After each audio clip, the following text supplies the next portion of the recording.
taliya jenaraal xijaar ayaa iscasiray iyada oo caliyare cali loo dhiibayo buuskiisa caro ka dhalatay arrintan iyo sababta uu isu casilay ayaan xog muhiim idinkaga haynaa ee soomaaliya sheergaraya warbixintan idinka oo ku faafinaya meel walba qaybta faaladana nagula wadaagi karaya aragtidiina waa hagaagan ku bilaabo. taliya jenaraal cabdi xasan maxamed xijaar ayaa lagu soo warramay inuu iska casilay xilkii uu hayay ee taliska booliiska Soomaaliyeed iyadoo xilkan ay kooxda xasan sheekh maxamuud rabaan inay u dhiibaan gudoomiyaha ku-xigeenka amniga iyo siyaasadda gobolka Banaadir ee haatan caliyare cabdi wardaare. taliyihii booliiska Soomaaliyeed cabdi xasan maxamed xijaar ayaa isu casilay sabab la yaab leh isagoo sheegay in ujeedada ugu weyn iscasilaadiisa ay tahay kadib markii uu dareemay khalkhal amni oo magaalada Muqdisho ay wajahaydo iyo qaar ka mid ah hay'adihii amniga oo aan la shaqaynaynin taliskii booliiska gacanna ka geysanay inay ururka al-shabaab qayb ka noqdaan howlgallada ay dalka ka fulinayaan ciidamada dowladda Soomaaliya.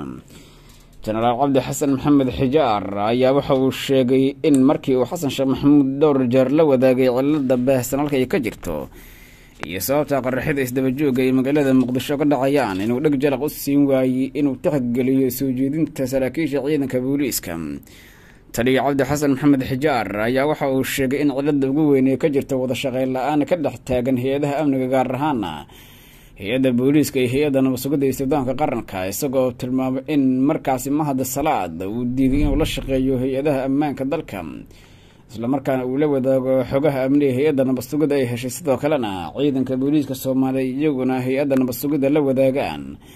xogaha amniga soo gaaray. arrintaas uu sheegay inay fududeyn karto in laga badbaadiyo shacabka magaalada Muqdisho ee dhibanayaasha oo ah dhibaatooyinka qaraxyada in markaas qaraxyo kale oo dhibaato iyo saameyn ku yeeshay noloshooda ay dalka ka dhacaan. taliya cabdi xasan maxamed xijaar ayaa waxa uu sheegay intii markaasi la dhibaateyn lahaa mas-uuliyadna ay dusha ay ka fuuli lahayd dad shacab oo la waxyeeleeyay waxaan go'aansaday inay iska casilay xilkan maadaama dadka hay'adaha amniga igala shaqeynaysan ahayn dad u diyaarsan inay qayb ka noqdaan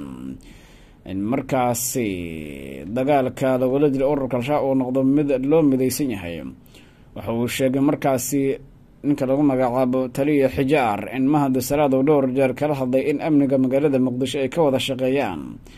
ayna wadaagaan xogaha. arrintaasi oo aaminsan inay ka caawin karto saraakiisha dowladda federaalka Soomaaliya inay dadka Soomaaliyeed ku dhiiradaan inay ururka al-shabaab iska dulqaadaan markii ay xogaha helaan ay fiijignaan dheeraada ka sii galaan. laakiin waxa uu sheegay in markaasi maasalaada rag uu qayb ka yahay fududeynayaan inay si toos qayb uga noqdaan markaasi qaraxyada in magaalada Muqdisho la soo geliyo lana gumaado shacabka Soomaaliyeed. qaraxii ugu dambeeyay ee Zobto ayuu sheegay inuu ahaa mid si weyn hay'adda nabadgelyada saraakiil ka tirsan ay wax uga ogaayeen arrintaasi oo markaasi sababtay in mas-uuliyiinta dowladda federaalka Soomaaliya gaar ahaan kuwa hay'adaha booliiska dalka ay go'aan ka qaataan in arrintani ay ku taageeraan kooxda. mas-uuliyiin markaasi ka tirsan dowladda Soomaaliya ayaa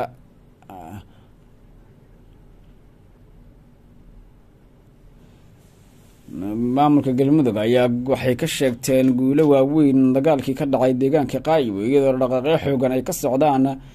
duleedka magaaladaasi oo lagu wado in maalmaha soo aadan laga xoreeyo ururka al-shabaab. beelaha deegaanada galmudug oo iskaashanaya ayaa wada dhaqaaqyo xoogan ururkan looga xoreynayo gobolada ay dalka kaga sugan yihiin